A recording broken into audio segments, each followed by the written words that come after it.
Hi, everyone. Warm welcome to Let's Talk Forex. I'm Alison, and as always, I'm joined by my co-host, Chris. And today we're going to be talking about a topic that's often overlooked in trading, but can make a big difference to your success or failure as a trader. And that's how to choose a Forex broker that suits your trading needs.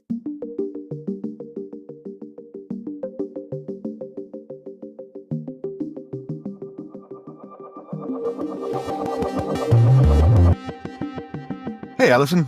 Hey, Chris. How are you doing? Yeah, no, I'm good, thanks. I'm good. We're recording this the week of Donald Trump's ascension to the presidency of the United States, so the markets are all a bit crazy. It's been a bit entertaining and worrying in equal measure. Specifically, we saw with Trump launching his own crypto coin on the Friday, and then his wife following suit on the Saturday. And I see this morning that a whole bunch of retail traders have lost their shirts. Yeah, I've lost huge value. Yeah, it hit about 12 billion market cap, and I think it's now half that. But so far, he hasn't followed through on the threats of his 60% tariffs on China or all that kind of stuff. It's all been a bit vague. So the dollar's down, which is wasn't what we were expecting. But that's always the way with Trump, though, isn't it? It is. It's never quite what you expect. Keeps you on your toes. It does. Yeah. It's going to be an interesting time. I think that's all we can say. Yeah, it is. But the topic today I think is a really important one: how to choose a good forex broker for yourself. Because a lot of traders have, I've got a lot of new traders coming in. I think in recent weeks since Trump's won the election, a lot of people are interested. Obviously, cryptos attract a lot of people, but I think also the strength of the dollar, and a lot of that is fed into the mainstream. A lot of the market moves. So if you are new and you are thinking about getting into Forex trading or getting into any kind of trading, this episode's for you. We are not full-time podcasters, Alison and I. We have day jobs, and our day job is with a company called fxscouts.com. What we do Forex education, but we also review a lot of brokers. So basically today we're going to walk through how we review brokers and how we can tell the difference between a good broker and a bad broker. And so whether you're a beginner or an experienced trader, it's really important to pick the right partner, the right broker for you when you're just starting out. Yeah, absolutely, Chris. With regulations evolving as we're seeing in the States at the moment, and with Forex brokers coming in and out of the Forex trading game, it's very important that you do pick a Forex broker that is well regulated and one that suits your personal trading needs, no matter where you live or no matter what type of trader you are. So yeah, this is the exact topic that we're going to be jumping into today. Yeah, exactly. So let's start off by saying why this is so important. Your broker, as I said, we call them a partner, and we call them a partner for a good reason. They are going to be your partner on your Forex trading journey. They're going to be your gateway, obviously, to the markets, but they're also going to handle all your trades, your good trades and your bad trades. They're going to safeguard your funds. They're going to open an account in your name, and that's where you're going to be trading from. They're going to provide you the platform that you're going to be trading on. We'll get into platform shortly, but also any tools, and also provide you with any education you need. Yeah, think about it as a business. You're going into business and you need to find the right partner here, and it's a really important decision. Yeah. So where do you start? We always start when we review brokers with regulation and safety. It's absolutely paramount just because of the number of scams you see online on different social media channels. So when you start trading with a broker, you want to make sure that they're well regulated. And brokers are regulated by different authorities around the world, depending on where the broker offers its services. So there are some very good regulators. And of course, there are going to be regulators who aren't so good and don't really oversee brokers so well, or they don't have very strict rules for brokers, or they don't enforce their rules, even if they do have rules. So when looking for regulation, when looking for a broker, you want to ensure that they're regulated by regulators like the FCA of the UK, ASIC of Australia, SISEC of Cyprus. And these top tier regulators will ensure that the brokers look after their traders, that they, protect their funds and look out for the interests of the trader. One thing I just want to mention here is that if you have a broker that's regulated by a regulator in your country, so for example, I'm South African and the FSCA of South Africa is the local regulator in my country. If I sign up with a broker that is regulated by the FSCA, it means that I've got more recourse if I have a dispute with my broker. So that's something else to consider when you're looking at regulation and security. Yeah, really important point. It's there, Alison, about having local regulation. A lot of brokers are regulated in offshore entities like small island states like Mauritius or Seychelles. And if you're in South Africa or if in the UK and you're trading with a broker based out there, you're going to have very little options if you do end up in a dispute with them. But regulation is really important. As you said, these top tier regulators, they're going to ensure that your funds are kept in a segregated account, so that's separate from the broker's operating funds, which is really important. If your broker goes bankrupt or has financial difficulties, it means that your money is safe no matter what. These brokers who are regulated by these top tier regulators will need to offer negative balance protection, which means you cannot end up losing more money than you have in your trading account. If you really lose hard on your account and you go deep into the red, then you don't owe the broker that money, which is really important for a lot of beginners when they're starting out. And they also ensure that brokers don't manipulate prices or engage in any unethical behavior. They have surprise audits, so they'll have surprise inspections. And as you say, enforcement there is a really important thing. They really enforce these regulations. So yeah, regulation is your number one priority here. Yeah, and you don't just have to take the broker's word for it. That's something that's also very important. Go to the bottom of the broker's website and it'll list the regulators. It'll list which entity you're being onboarded through. And you can actually check the license number on the regulator's website and just check what sort of regulation you're being offered. And of course, reach out to us if you're not sure about a broker's regulation. We have ways and means. We've done a video on this topic and we've got a page on this topic. We'll put those in the show notes as well if you want more detail on that. Okay, so once you've looked at regulation and you're satisfied that your broker is well regulated, the next thing that you want to look at is trading costs. This is the second most important thing we look at when we review brokers. So there are a number of different costs involved in trading. The number one is the spread. This is the difference between the bid and the ask price. Tight spreads, obviously better. The tighter the spread, the lower you're going to end up paying for your trade. And simple as that. So you want to look for a broker with tight spreads. What we consider a tight spread is something like on the Euro USD, you're looking at 0.6, 0.7 is probably about as low as you're going to get without any commission involved.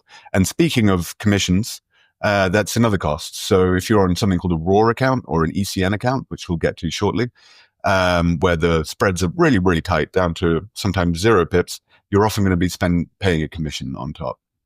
It's something you want to look at as well.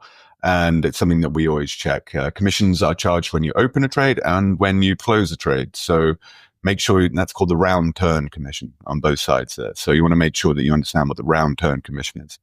Another cost involved with trading is called overnight fees. If you hold a position overnight, which I know not many traders do, the day traders and scalpers will not do that. But if you do hold your position overnight, you're going to be paying a swap fee, which is basically interest on the leverage that you've borrowed from your broker.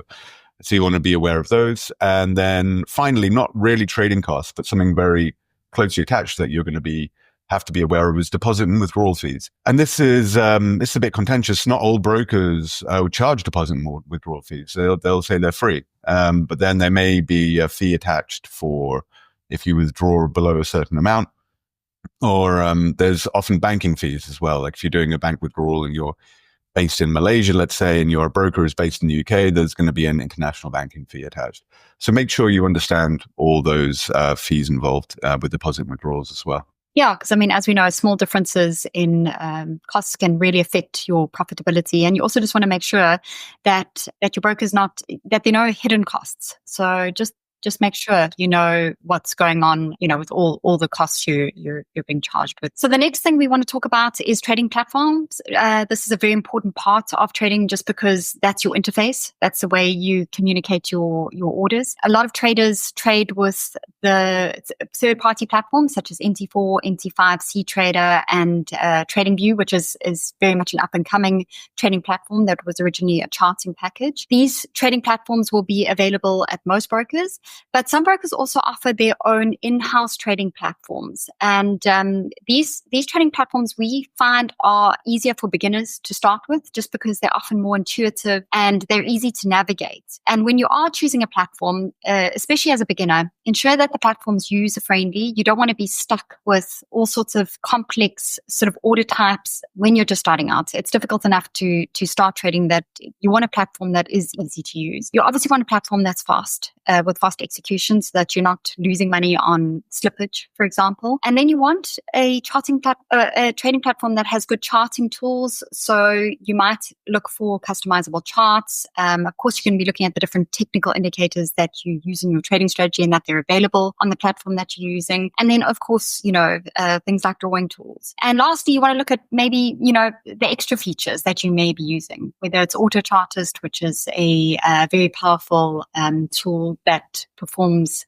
fundamental and technical analysis, or integrated news feeds and all sorts of other tools that are available. You get the MT4 and MT5 terminal, which really transforms those trading platforms into, just has so many extra tools that traders often use. So there are quite a few different features you need to look out for when you're choosing a broker, in terms of what trading platforms they offer and then what features are available on those different trading platforms. Yeah, one thing I think I want to point out there is also algorithmic trading. So MT4, MT5, CTrader, and TradingView will offer scripts that will automate your trading, which are very important. Whereas a lot of, as you say, the broker's own platforms, the proprietary platforms, they generally don't offer automated trading options with algorithms. So it's something to be aware of if you're getting into this. But always, to test out a platform, always open a demo account. It's the number one thing you want to, so you can check out, as you say, all the bells and whistles and make sure you're comfortable with it. It's a risk-free way of assessing functionality. And, demo accounts are also excellent for, if you're an experienced trader, obviously, for backtesting new strategies. But yeah, it's get a demo account open and check out the platform that way. The next thing we want to look at is account types and minimum deposits. So brokers will generally offer multiple different account types. These are usually based around either different, as we said a little bit earlier, some brokers will offer something called raw accounts or ECN accounts, where there's a very low spread, but they'll charge a commission. And then side by side, they'll offer something often called something like a standard account, where there's no commission and the spread's a little bit wider. So you want to check if, whatever you're comfortable with, how you're comfortable paying your fees to your broker. So you want to check those out. And then the minimum deposit as well. Some brokers will charge as little as $10, to open an account. Others will charge 200 or 500 or even 1,000 or more in some cases. So it's really important to check those out. And then also, if you're a Muslim trader, a lot of brokers will offer Islamic accounts. These are swap-free accounts, so these will not charge interest on overnight positions. But be aware that you'll probably have to pay some kind of commission as well. Yeah. And in terms of minimum deposit, I just want to go back to that. As a beginner trader, I would suggest starting with a broker that has a low minimum deposit. Again, you can go check out our website. We list those brokers that charge either no minimum deposit or very low minimum deposits. And again, we'll pop links to that in the notes. The next thing you want to look at is the variety of assets available. So depending on what you like to trade, you've got to find a broker that suits your trading needs. Some brokers offer, plenty of Forex pairs, or they offer stocks or, commodities, indices. It's something that we often look at with our brokers. You just want to make sure that the broker offers the thing that you're wanting to trade. Yeah, generally in our scorecard, we rate brokers higher that offer more assets, just because there's more on offer. Yeah, exactly. And if you're a Forex trader, you really want a broker with a wide range of Forex pairs. So a wide range, you're talking 60 plus, 70 plus, something like that. That's what you want. Because, yes, you'll probably start with the major pairs, but you will want to move into minors and maybe even exotics if you're more adventurous. So, make sure you've got a wide range of pairs there. Also, we also look at very carefully, one of the things we look at is customer support. And this is especially important for beginners, but actually surprisingly important for more experienced traders as well. If you're having technical issues or any kind of stuff, anything wrong with your broker, you need someone to be the other end of the phone when you pick up. So what you want to look for is that there's multiple channels, not just a live chat with a robot at the end. That's not going to work. You want to be able to pick up the phone and talk to someone. You also want to make sure that They have an email service that is responsive, and technical support, really important. Is there somebody under the phone that you can pick up and talk to with your platform? There's an issue with your platform, or there's an issue with one of your trades or slippage or any kind of thing like that. What we always look for as well is responsiveness. Is the customer support representing the other end of the phone? Do they know what they're talking about? So great, they pick up the phone in 20 seconds. But if they can't tell me whether they've got negative balance protection or not, then I'm going to start worrying. And I think you should too. So always test your customer support. And we always write in our reviews whether they're any good or not, and whether we think, but it is something you want to be aware of. And finally, you want to think about language support. If your English is not your first language, if you're more comfortable in another language, then see if your broker offers that kind of support in your local language. Yeah, another thing we look at is the availability of the customer support. So, of course, most brokers offer 24/5 customer support, so support 24 hours a day during the week. But if the broker offers 24/7 customer support, it means that you can set up on weekends. And also, if you're in a different time zone, it means that it's easier to contact the customer support. So have a look at their availability. Moving on to education. Obviously, this is one of our most important focus points in Forex trading. If you're not well educated, you're going to be making very poor trading decisions, of course. So if you're a beginner, look for a broker that offers good education. You want one with video tutorials, webinars, ebooks, market analysis, very important. And yeah, it's something that we really do look for in a Forex broker. It means that if they're providing educational support, that they really want their traders to do well. And often, if they've got good educational support, you'll find that the rest of their offering is good as well. It's just something we've noticed across our brokers. Yeah, it is. I mean, providing good educational support is expensive, you see. So if a broker's investing that money into it, it means that they do care and that they do have the wherewithal and they understand. So yeah, the two tend to go hand in hand. Like you said, they're good brokers and good education. Yeah, and what you want to also look for with education, even if you're experienced, is education for more experienced traders. This is really important. Ongoing education will help you sharpen your skills. So you want to look for things like webinars or advanced webinars. And it's going to help you make more informed trading decisions. So advanced tutorials, webinars, market insights, that's the kind of stuff you want to look for if you've already got some trading experience under your belt. Yeah. I mean, I guess in closing, choosing a Forex broker is really going to take time and a lot of research, especially if you go through the process we've just outlined here. But it's really worth it. In the end, you'll have a Forex broker, or as you say, Chris, a partner that you feel comfortable with trading, and that that if you choose that broker, at least that side of it's out the way, and you further position yourself for success. Yeah, absolutely. And check our website as well. I mean, this is what we do for a living. We're very good at reviewing brokers. We're going into a lot of detail. So everything we've talked about here is going to be in our reviews and in our comparison pages. So that's regulation, trading costs, platforms, customer support. So check us out and find a broker that suits you. Thanks so much, Chris. It's been great talking to you. And thank you so much for joining us today. If you enjoyed this podcast, please subscribe to our channel and leave a review. And we'll see you next time. Sounds good, Alison. Speak to you next week. Cheers.